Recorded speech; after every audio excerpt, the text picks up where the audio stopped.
Okay, so just gonna give a little tour of today's, I think, pretty cool metal tone going on. I'll break this up into a few parts. Right now I'm just gonna walk through the setup, like the amp and the effects and the miking and all that stuff. Then I'll cut over to Logic where we can just, hear a bit of stuff. I'll try to put some markers in the description, so if you wanna jump ahead to hearing stuff and not listening to me talk, that's easy enough. Anyway, let's start with the guitar. It's a Charvel from a few years ago. It's one of the made in Mexico ones. I have another one with the USA custom ones, which has like a HSS setup, which is also great. But this guitar is phenomenal. I mean, I haven't done anything to it. It's all just stock, but it plays great, sounds great, and I certainly think looks great. We're going into, well, let's go. We're going to go into some pedals. We're going to exactly one pedal, which is the TS10 Tube Screamer, which is really set just as a boost, no drive at all. The tone just past noon, but that's actually just where it sounds the most flat to me. I always see like noon doesn't really mean anything on these, markers. That's, but drive all the way off, level most of the way up. Going into, this is a Mesa Boogie Mk IV combo. It's a little unusual that this is actually a 15-inch EV. It's an EVM, the EVM 15. I forget the model of the speaker, but yeah, it's basically the EVM 12L in 15-inch size. So, I mean, this thing sounds monstrously loud itself. I just have it in the control room here so I can have another cabinet in the booth with a mic on it and not just absolutely kill my ears. But yeah, it's a phenomenal sounding amp to me, and it is currently set in, the power amp is set to triode operation and Class A mode, so it's using just 2 tubes in Class A of the power tubes, and they are set to run in a triode configuration, so there's less output, but there's a sort of smoother onset of breakup, and when you start pushing the master volume on this, it gets very nice. It's also, so it's running in the Tweed power, which is sort of like their Variac setting. It lowers many of the internal voltages. It's, gets a little spongier and all that good stuff. The output level, which is sort of a secondary master volume after the individual channel masters. It's about at halfway. We have the lead voicing in the mid gain setting. I still don't really understand the naming of this because the harmonics one to me sounds less harmonically rich, but that's what it is. EQ is turned on right now. The graphic EQ is sort of set up, pretty classic, a fairly large boost at 80, a little bit of a cut at 240, a pretty big cut, though not all the way down at 750, a little bit of a boost at 2200, and let's see. Yeah, that's really out. That's really just at 0, the top band. Sorry, I'm gonna move over to the left here. So yeah, our lead gain is at 7. It's pulled out for the fat setting, which is really just a more broad treble boost. It's not so specific. It gets down into the upper mids, not just the really high highs. Treble's at 7.5. Bass is off. Mid is at 2 and a bit. Lead drive is at like 6.5, almost 7. It is pulled out. It is in the bright position. And then the lead master for this channel is between 3 and 4 right now. And the presence is all the way off, but it is pulled out. It is in that presence shift mode, which is like, yeah, it's a little more, I guess it sounds a little more scooped, a little more smoothed on the top end to me. Anyway, that sounded nice today. Let's go take a look at the cabinet and the mic. You can probably hear the amp idling, some noise coming from the cabinet. If you can't, that's the sound of an amp about to make a lot of noise. We can see we've got a SM57 that is pointed sort of, if the cone of the speaker or the center of the cone is, the cap is right there, it's about 1.5 inches, so it's sort of pointing where the cap and the edge of the cone meet, but I can't see that spot exactly. I'm just sort of, this is by trial and error, just finding a spot that sounded good. It's pretty much on axis. It's not, at an angle. Yeah, this is one of those orange 212, really overbuilt, oversized cabinets. Has a really deep, punchy low-end response, and then the EVM 12L speakers in there. Really high handling. They can really do a good low-end thump when you get it dialed in right. So let's go over to the audio channel, or sort of our channel strip. Okay, so over here in the rack we have, this is a Neve 1084 preamp, which I've had for a bunch of years, and it's great. Got two of them here. They get used for all kinds of things, sometimes just as EQ, sometimes as line amp, sometimes as mic pre's, whatever. But basically, gain, I'm not using any of the EQ. I am using the filters, which are, the low pass is set to 8K, just to maybe, mellow out any really screechy, unpleasant top stuff. And then the high pass is set to 70 hertz. Again, just to sort of, maybe tighten up the bottom slightly.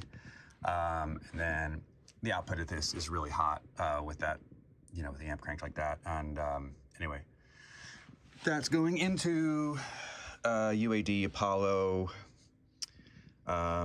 Yeah, that's it. That's the whole thing. And then let's see if we can see anything on the, yeah, and then on the actual UAD console.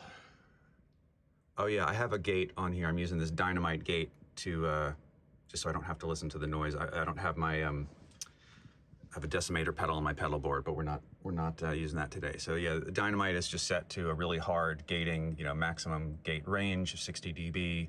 The threshold's very high. The release is very quick. Yeah, sounds good. It does what it's supposed to do, and that's actually following the mic'd, channel. That's not like going into the amp. That's the output from the amp. So that's maybe a little unusual, but it totally works for right now. Okay, that should be enough. So sorry, I'm going to try to stand by the phone while I talk so you can hear this, and then we'll cut to just the mic'd audio from the amp. But yeah, I mean, here's, so that tone I dialed in and sort of walked you through.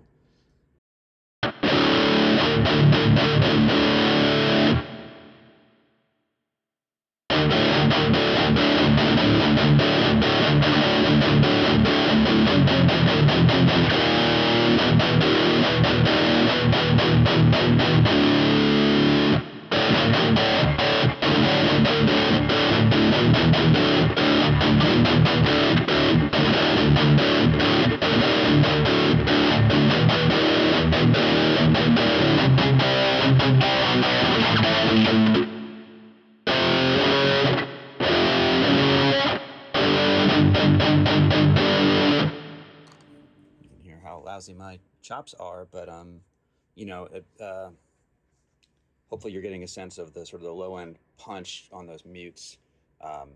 It's very, I don't know, it's very satisfying to play. The feel of it is really nice.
This is what I sound like playing at 9 in the morning, um, on one cup of coffee. But yeah, you get the hopefully you get the idea.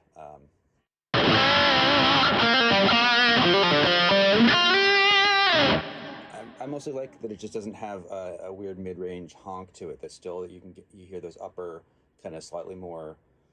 Well, I don't know, people use the word sizzle or fizz to mean all kinds of things, but I like to hear just that there's activity, there's evolving harmonics, even when you hit a low, open D or open E chord, that it doesn't just sound like fundamental tone and kind of square wave clipped, like this sort of static thing that can happen with too much saturation or stuff.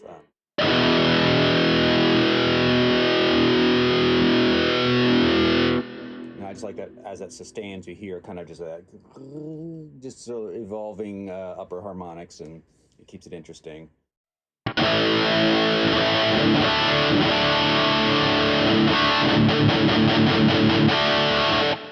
For whatever reason this is, and I absolutely love the Axe FX, but I have a much harder time retaining that quality when making higher gain presets on the Axe FX. And that's, I'm sure that is due to my it's operator error 100%. But it's funny because I spent a lot of time in the Axe FX, that when I come back to actually plugging into a big amp that's again sort of designed for heavy higher gain tones, that happens a lot more easily just by sort of moving the mic around a little bit and just sort of dialing in the presence. But yeah, so that's the Mark IV. Might do one later with the tri-axis, maybe going into the Mark IV power section, or the tri-axis, say, going into the if you can see up here, there's a JCM 800. It's actually that's the reissue one down on the bottom, and so it has a series effects loop built into it, so we could plug a preamp in there. It's really nice for that. And up top is a 1976 super bass. So the 1982 circuit, I guess. Yeah, I mean, that one sounds like a beast too. We'll have to do one just on that with just different drive pedals. It actually does some pretty high gain stuff very well. And yeah, I don't know. We'll get into some of the maybe other preamps and effects at some point, maybe the Eventide and stuff.